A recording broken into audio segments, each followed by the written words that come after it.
1992년에 발간 애니메이션으로도 큰 사랑을 받은 만화 검정 고무신, 기영이, 기철이 등 정감 있는 캐릭터를 만나는 재미도 있었죠.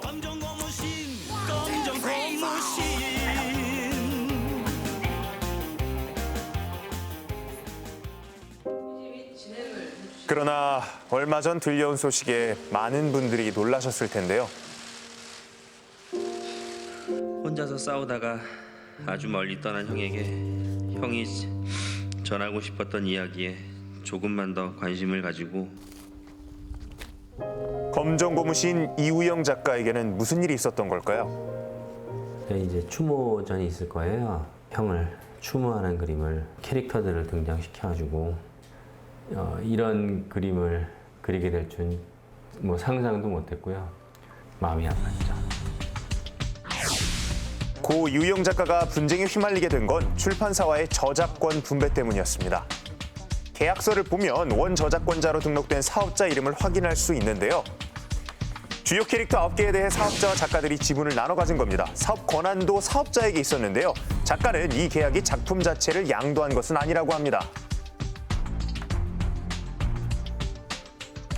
그때 당시 퍼센트는요, 수익의 퍼센트였어요. 제가 그림을 그렸어요. 이걸 어떻게 나눠요? 이 사람은 점 하나 찍지 않은 사업가예요. 그러니까 계약할 때도 믿음을 줬기 때문에 그런 대충적인 계약에 사인을 한 것이지, 아무리 몰랐어도 이렇게 나올 거였으면 사인을 안 하죠.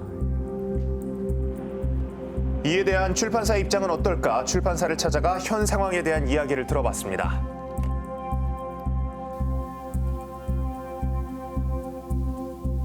검정 고무신 1기부터 3기까지는 애니메이션의 수익률이 너무 떨어져서 그 부분들을 작가님들이 잘 알고 계셨어요.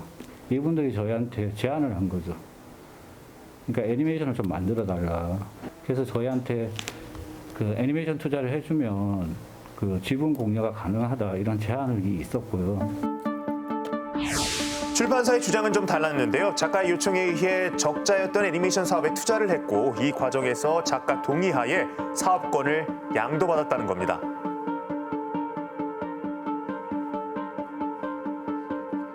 애니메이션은 별도의 2차적 저작물이고 별도의 저작권자가 있는 콘텐츠거든요.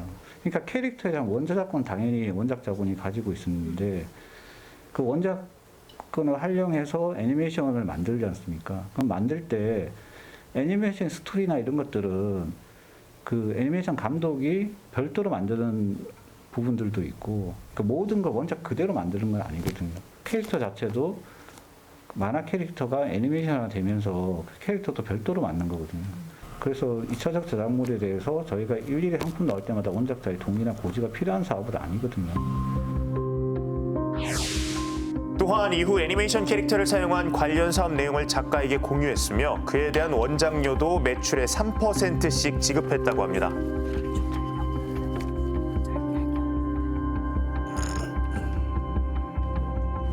이에 대해 고 이우영 씨 측을 대변하는 변호사는 더 근본적인 문제를 살펴봐야 한다고 주장합니다. 지금 이 사안의 가장 큰 문제 중에 하나는 이 검정 고무신 9개 캐릭터에 대해서 사업자가 공동 저작자로 등록을 했다는 게 일단의 문제예요. 저작자라는 거는 저작권법에 따라서 저작물을 창작한 자만이 저작자입니다. 위법한 등록이고 허위 등록입니다. 그리고 저작 인격권, 즉 창작자들의 저작 인격권을 침해했다고 판단될 소지가 높은. 사업자를 캐릭터 원작자로 인정하더라도 그것을 검정 고무신의 독단적 사업권을 가지는 것은 아니라는 겁니다. 특히 계약서 작성 시 창작자와 출판사 간의 정확한 소통이 이루어지지 않아 분쟁이 일어났다고도 주장합니다.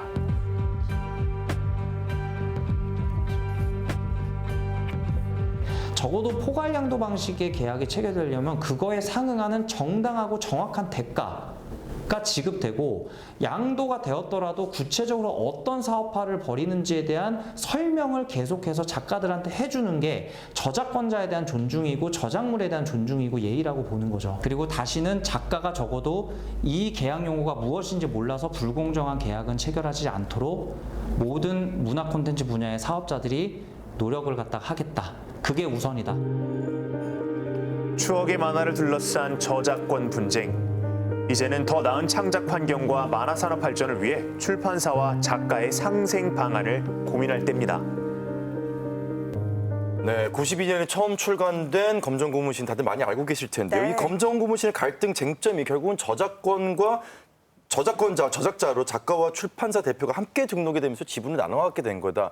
이제 이렇게 된 게 문제인데 문제는 여기서 또 이런 관행이 계속되고 있다는 거잖아요, 지금. 예, 과거에도 이와 비슷한 사례가 있었습니다. 4년 전에 펼쳐졌던 일이었는데요. 한 웹툰 플랫폼 대표가 미성년자인 웹툰 작가의 작품의 저작자로 자신의 이름을 공동으로 이렇게 등록을 한 거예요. 아하. 그래서 수익을 같이 좀 취득을 했고 이 사건의 경우 플랫폼 대표가 성명 표시권 침해로 인해서 기소가 됐습니다. 네. 그리고 올해 1월에 1심 재판에서 웹툰 플랫폼 대표에게 500만 원의 벌금이 선고된 바 있습니다. 네. 분명히 이런 비슷한 문제가 계속 발생하고 있는데도 불구하고 관행처럼 이런 방식이 계속 이어지고 있는 이유는 뭘까요?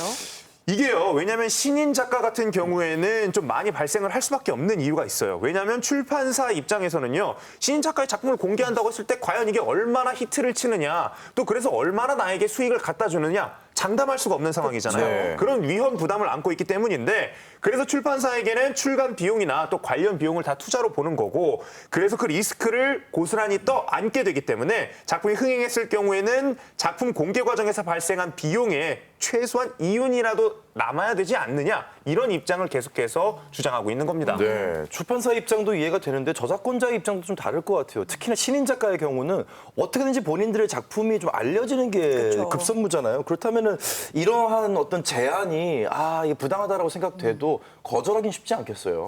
네, 그래서 현재 관련해서 문체부가 표준 계약서 개정을 협의 중이긴 합니다. 예, 창작자 권리를 보호를 강화하기 위해서요, 15개 분야, 82종의 표준 계약서를 전면 재검토하고 있습니다.